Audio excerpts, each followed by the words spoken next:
28 दिसंबर 2024 को जब एक हॉस्पिटल में एक पेशेंट को लाया जाता है, वो चिल्ला चिल्ला कर बोलती है कि मेरे साथ में बहुत बड़ा गैंग रेप किया गया है, मेरे प्राइवेट पार्ट में लाल मिर्ची डाल दिया गया है। बिंद नाम है बाप का, उसने हमारे अंदर हाथ डाले, उसने बलात्कार किया, मिर्ची भर दी हमारे अंदर, नीचे मिर्ची भरी है बहुत कस के। जब पुलिस आती है और पुलिस आकर उस महिला से पूछती है तो वो महिला वो सारी की सारी बातें बताती है कि उसके साथ में क्या क्या हुआ है, जिसके साथ में 2 ऑलरेडी महिला भी होती है।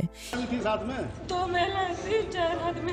उसके बाद में जो एसपी प्रदीप वर्मा होते हैं वो इस केस को पूरी शुरू से जांच पड़ताल करते हैं। जब इस केस को वो स्टडी करते हैं तो जो केस रिपोर्ट में निकल कर आता है वो बहुत चौंकाने वाली बातें होती है। चलिए शुरू करते हैं आज की इस केस को कि आखिर इस महिला के साथ में ऐसा हुआ क्यों। दोस्तों, इस महिला का नाम है प्रिया, जो पेशे से एक नर्स होती है और पास के एक हॉस्पिटल में ये जॉब कर रही होती है।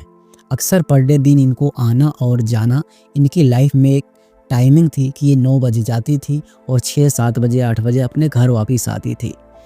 लेकिन धीरे धीरे इस समय ऐसे बीतता है जैसे कि मानिए बहुत कुछ निकल गया हो हाथ से।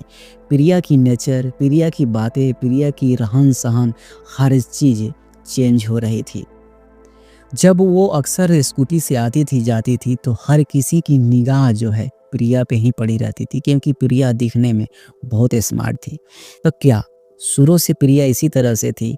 तो नहीं, प्रिया की शादी 2014 में सुबोध के साथ में हुई थी।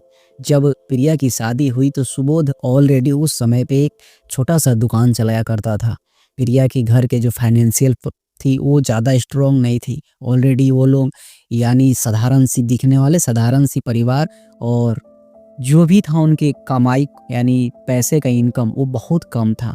प्रिया इस चीज़ को हर वक्त अपने अंदर महसूस करती थी कि खास मैं भी कहीं जॉब कर लेती। प्रिया पढ़ी लिखी थी, अच्छी भी थी दिखने में। समय बीता गया। एक दिन की बात है कि पास में एक राघव नाम का यानी लड़का रहता था जो जस्ट पड़ोसी था। उसका भी शादी का भी ज़्यादा टाइम नहीं हुआ था। वो प्रिया से भाभी के रिश्ते के नाते वो आता था और बातें करता था। लेकिन ये चीज़ अक्सर जो राघव होता था ना, वो देखता था कि जो भाभी है ना, इसकी फाइनेंशियल प्रॉब्लम बहुत डाउन है। ऑलरेडी सुबोध का जो जॉब है वो आर्मी में होता है, वो आर्मी से यानी एक अच्छा पद पे था। तो इस चीज़ को वो अपने भाभी को बताता था कि भाभी, खास अगर आप कोई एक जॉब कर लेती तो आपका और जो भैया हैं ये दोनों का सैलरी मिलाकर आपको एक फाइनेंशियल जो सपोर्ट है स्ट्रॉन्ग हो जाता। तो इस चीज़ को प्रिया यानी दिल से बोलती है कि खास अगर आपके भाई इस चीज़ को मान जाते तो ऑलरेडी मैं भी चलकर जॉब कर लेती। राघव जो होता है वो जाकर सुबोध से बोलता है कि अगर तुम्हें अगर अच्छा लगे तो तुम अपने वाइफ को यहाँ के एक हॉस्पिटल में नर्स की नौकरी क्यों नहीं लगा देते हो। सुबोध ऑलरेडी जानता था कि मेरा जो मतलब इनकम है वो बहुत कम है। अगर ऐसा कोई जॉब मिल जाए जहाँ प्रिया जाकर अपना जॉब कर सके तो मुझे कोई प्रॉब्लम नहीं है। राघव उसके बाद में प्रिया को पास के एक हॉस्पिटल में ले जाता है जहाँ पे राघव के एक दोस्त डॉक्टर होता है, और वहाँ पे ले जाकर बातचीत कराकर उसे एक नर्स की नौकरी वो लगा देता है। जब प्रिया नर्स की नौकरी करने लग जाती है और उसके बाद में राघव ऑलरेडी अपने जॉब पे चला जाता है, तो प्रिया अक्सर अपने जॉब पे जाती थी और आती थी, और धीरे धीरे प्रिया जो है उस हॉस्पिटल में एक अच्छे खासे पोजीशन बना लेती है, जहाँ से उसके यानी इनकम अच्छा होने लग जाता है। क्योंकि आपको मालूम है कि अगर प्राइवेट नर्स भी है तो उसकी इनकम ठीक होती है।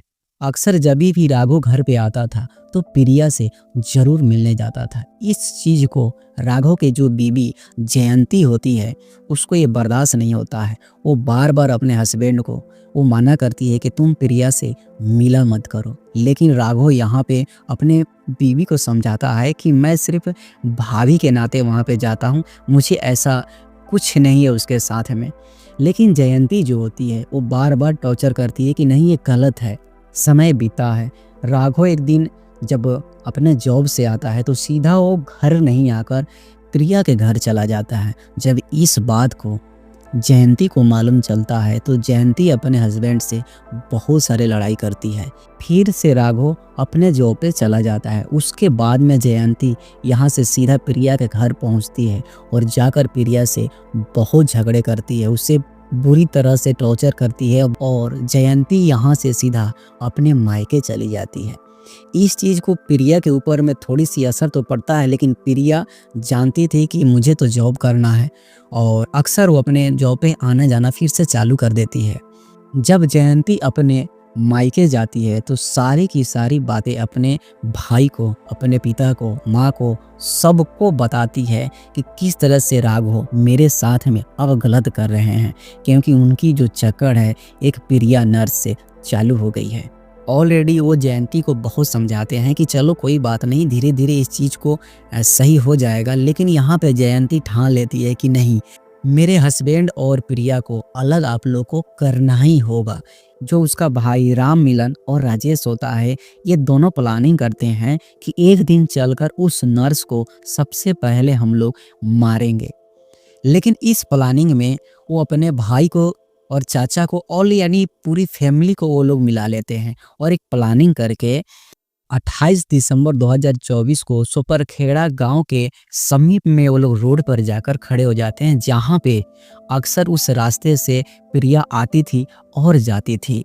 सेम उसी टाइम पे प्रिया जब 9 साढ़े 9 बजे की आसपास में जब उस रास्ते से जा रही थी तो प्रिया को ये नहीं मालूम था कि आज जो मेरे साथ घटने वाला है वो मेरा ज़िंदगी का सबसे बड़ा सबक होने वाला है। प्रिया जब उस रास्ते से जा रही थी तो ऑलरेडी 4 लोग खड़े रहते हैं रोड पे। प्रिया को यहाँ समझ में आता है कि हो सकता है मैं नर्स हूँ तो मेरे से कोई ये लोग को काम होगा, इसलिए मुझे ये लोग रोक रहे हैं। प्रिया वहाँ पर रोक कर पूछने लग जाती है कि क्या प्रॉब्लम है आप लोगों की, क्योंकि प्रिया उन लोगों को पहचानती उतना नहीं है। कुछ लोग मुंह में मास्क लगा कर रखे होते हैं और कुछ लोग ऐसे खड़े होते हैं। उसके बाद में जैसे ही प्रिया वहाँ खड़ी होती है तो 2 लेडीज़ ऑलरेडी वहाँ आ जाती है। जब वो लेडीज आती है, प्रिया उन्हें जानती थी, इसलिए जैसे ही प्रिया उनको देखती है तो वो समझ जाती है कि ये इसी बात को लेकर हो सकता है कि हमारा और जो राघव का जो अभी मैटर चल रहा है, इसी बात को लेकर यानी ये लोग मेरे से मारपीट करने आए हुए होंगे। जैसे ही वो 2 लेडीज वहाँ पे आती है, प्रिया के बालों को पकड़कर वो लोग नीचे पटक देती है। प्रिया स्कूटी से जब नीचे गिरती है तो वो विरोध करना चालू कर देती है, खड़ा होकर उनसे झगड़ा करना चालू कर देती है। उस बीच में जो 4 लोग ऑलरेडी वहाँ होते हैं वो प्रिया के बालों को पकड़कर घसीट कर झाड़ी में लेकर चले जाते हैं और वहाँ पे ले जाकर प्रिया के साथ में बुरी तरह से मारपीट करते हैं। उसके शरीर के हर अंग को वो लोग नोच देते हैं। उसके बाद में प्रिया जब चिल्लाने लगती है तो जो जयंती की माँ होती है वो लाल मिर्ची लेकर आई होती है और लाल मिर्ची अपने हाथों में लेकर प्रिया के प्राइवेट पार्ट में वो डाल देती है। जब प्रिया के प्राइवेट पार्ट में लाल मिर्ची यानी वो डालती है तो प्रिया बहुत ज़ोर से चिल्लाती है। जो उसकी चिल्लाहट इतनी ज़ोर की होती है कि आसपास के कुछ किसान होते हैं, जब इस आवाज़ को सुनते हैं तो वो लोग दौड़ना चालू कर देते हैं। जब कुछ लोग दौड़ के आ रहे होते हैं तो ऑलरेडी जो ये 4, 5, 7 लोग होते हैं ये यहाँ से अब भागने का प्लानिंग कर लेते हैं।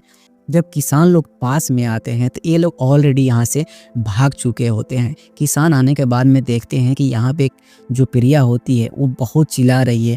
उसके बाद में वो लोग पुलिस को इन्फॉर्मेशन करते हैं और जब पुलिस आती है तो यहाँ से यानी प्रिया को उठाकर सीधा हॉस्पिटल लेकर जाती है, जहाँ पे प्रिया की मेडिकल इलाज चालू हो जाती है।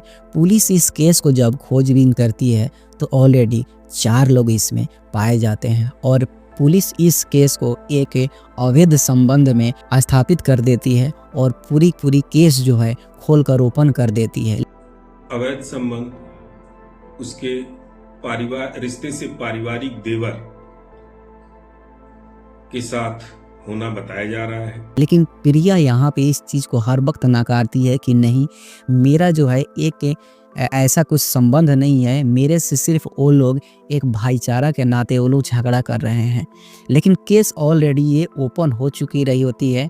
उसके बाद में जो 4 लोग हैं उसमें 2 को यानी राजेश को और राम मिलन को गिरफ्तार किया जाता है जहाँ से उसे कोर्ट में पेश किया जाता है और वहाँ से उससे जेल हो जाती है। तो दोस्तों आज की जो ये स्टोरी है यानी ये इसी से सीख होती है कि हो सकता है कि प्रिया और राम मिलन का कोई संबंध ना हो सकता है उन दोनों का संबंध भी हो सकता है यहाँ पे जो जयंती होती है इसे यानी कुछ अलग टाइप की शक हुआ हो। आज की जो ये क्राइम स्टोरी है बस इसी से रिलेटेड है कि आप अगर हैं तो सुरक्षित रहिए, सतर्क रहिए और खुश रहिए। मिलते हैं नेक्स्ट वीडियो में, तब तक के लिए जय इंडिया।